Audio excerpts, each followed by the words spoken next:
Chapitre 88. Le travail. Distant et quelque peu cynique, il avait un poste de ministre dans le gouvernement. Il avait été amené, ou plus probablement traîné, par un ami, et se trouvait assez surpris d'être là.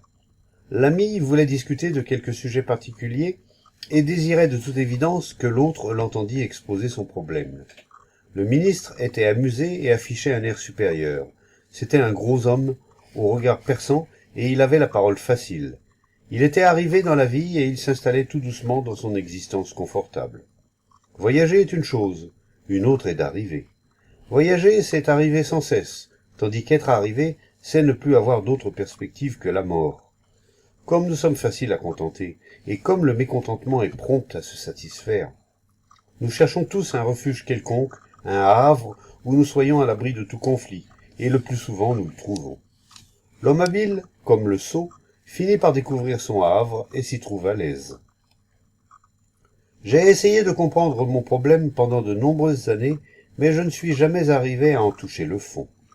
Dans mon travail, j'ai toujours suscité des antagonismes, et j'ai toujours senti une part d'inimitié chez les gens que je m'efforçais d'aider. En aidant les uns, je me mettais les autres à dos. Il semble que je donne d'une main et que je blesse de l'autre.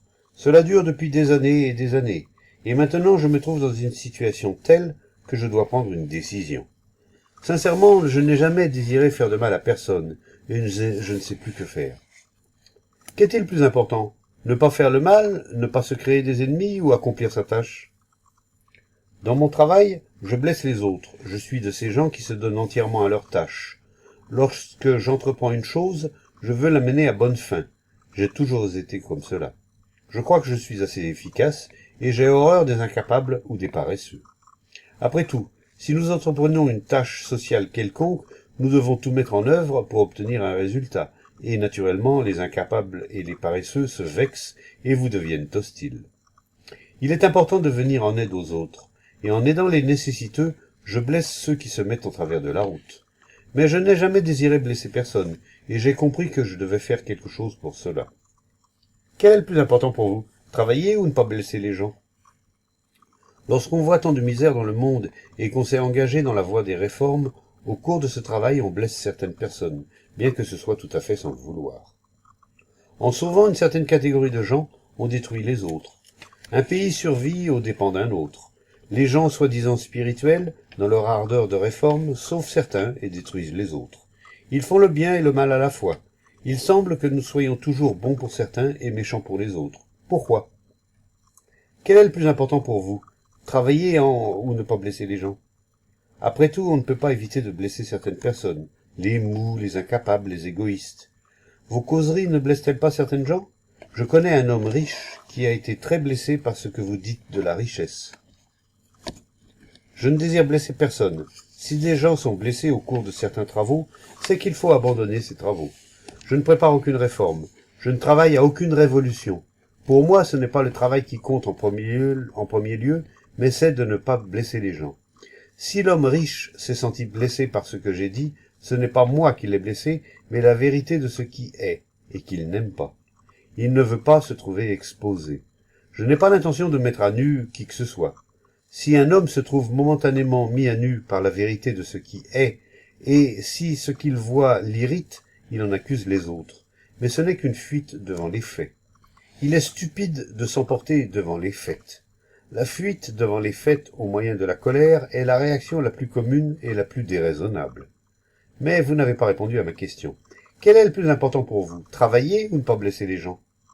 Il faut travailler, ne croyez-vous pas? Déclara le ministre. Pourquoi ce travail plutôt qu'un autre? Quelle valeur a le travail effectué avec les meilleures intentions du monde s'il doit être source de souffrance et de destruction? Vous pouvez sauver votre pays, mais vous en mutilez et exploiter un autre. Pourquoi vous préoccupez-vous tant de votre pays, de votre parti, de votre idéologie? Pourquoi vous identifiez-vous ainsi à votre tâche? Pourquoi le travail a-t-il une telle importance? Nous devons travailler, nous devons nous donner à une tâche quelconque. Sinon, autant vaudrait être mort. Lorsque la maison brûle, nous n'avons pas le temps de nous préoccuper des problèmes essentiels. Les gens actifs ne se préoccupent jamais des problèmes fondamentaux. Ils ne s'intéressent qu'à leur activité qui produit un bien superficiel et un mal profond. Mais si je puis me permettre de poser la question à notre ami, Pourquoi attachez-vous une telle importance à une tâche déterminée? Pourquoi tenez-vous tant à cette tâche? Oh, je ne sais pas, mais cela me cause une grande joie. Ainsi, vous ne vous intéressez pas réellement à la tâche elle-même, mais au profit que vous en retirez.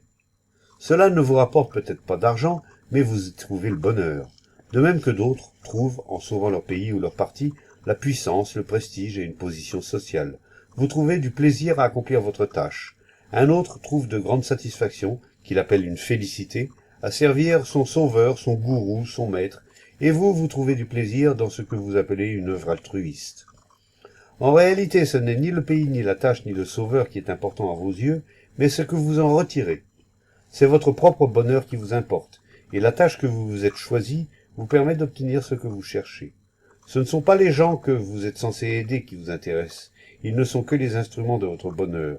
Et évidemment, les incapables, ceux qui vous gênent dans votre tâche, sont blessés, car c'est le travail qui importe, le travail qui est votre bonheur. Voilà le fait, brutalement exposé. Mais nous déguisons tous les faits sous des mots ronflants, tels que service, patrie, paix, Dieu, et ainsi de suite. Ainsi, si vous me permettez d'aller au fond des choses, le fait que des gens se trouvent blessés par l'efficacité de votre travail qui vous procure le bonheur ne vous touche pas réellement. Vous êtes heureux d'accomplir une certaine tâche, et cette tâche, quelle qu'elle soit, est vous-même. Vous ne vous souciez que de trouver le bonheur, et cette tâche vous en donne les moyens. Par conséquent, c'est la tâche qui prime tout, et naturellement vous êtes très efficace, impitoyable, pour la cause qui vous procure le bonheur. Ainsi, vous ne vous souciez pas de blesser les gens, de vous faire des ennemis. Je n'avais jamais envisagé les choses sous cet angle auparavant, et c'est parfaitement vrai. Mais alors, que dois-je faire? N'est-il pas important également de découvrir pourquoi vous avez mis tant d'années pour vous apercevoir d'un fait aussi simple que celui-là?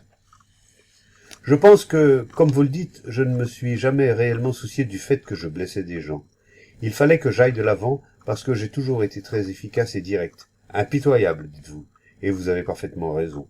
Mais que dois-je faire maintenant? Vous avez pris tant de temps pour vous rendre compte de ce simple fait, parce que jusqu'à présent vous n'avez pas voulu le voir, car si vous le regardez en face, vous attaquez les fondements mêmes de votre être. Vous avez cherché le bonheur et vous l'avez trouvé, mais toujours au prix du conflit et de l'antagonisme. Et maintenant, pour la première fois peut-être, vous regardez les faits en face par vous-même. Qu'allez-vous faire? N'est-il pas possible de considérer votre travail d'une manière différente? N'est-il pas possible d'être heureux et de travailler plutôt que de chercher le bonheur dans le travail? Lorsque nous utilisons le travail ou les gens comme un moyen d'atteindre un but, il est évident que nous ne pouvons avoir aucune relation, aucune communion ni avec le travail ni avec les gens. Et ainsi, nous sommes incapables d'amour. L'amour n'est pas un moyen de parvenir à une fin, il est sa propre éternité. Lorsque je me sers de vous et que vous vous servez de moi, et c'est cela que l'on appelle généralement les relations, nous n'avons d'importance mutuelle que dans la mesure où chacun est un moyen en vue d'autre chose. Et ainsi nous n'avons en réalité aucune importance l'un aux yeux de l'autre. De cette utilisation mutuelle, il ne peut sortir que du conflit et de l'antagonisme. Aussi, qu'allez-vous faire? N'attendez pas une réponse de moi, découvrons plutôt ensemble ce qu'il convient de faire. Si vous cherchez honnêtement, ce que vous trouverez sera vraiment une expérience directe, spontanée. Ce sera quelque chose de réel, et non pas seulement une confirmation ou une conclusion, une réponse purement verbale. Quel est alors mon problème? Ne pouvons-nous pas le poser de cette façon? Spontanément, quelle est votre première réaction à la question? Le travail est-il la chose la plus importante? Sinon, quelle est la chose la plus importante? Je commence à voir où vous voulez en venir. Ma première réaction est un choc. Je suis vraiment épouvanté de voir ce que j'ai fait dans mon travail depuis tant d'années. C'est la première fois que je regarde en face le fait de ce qui est, comme vous l'appelez. Et je vous assure que ce n'est pas très agréable. Si je peux aller plus loin, peut-être verrai-je ce qui est important, et alors le travail suivra naturellement.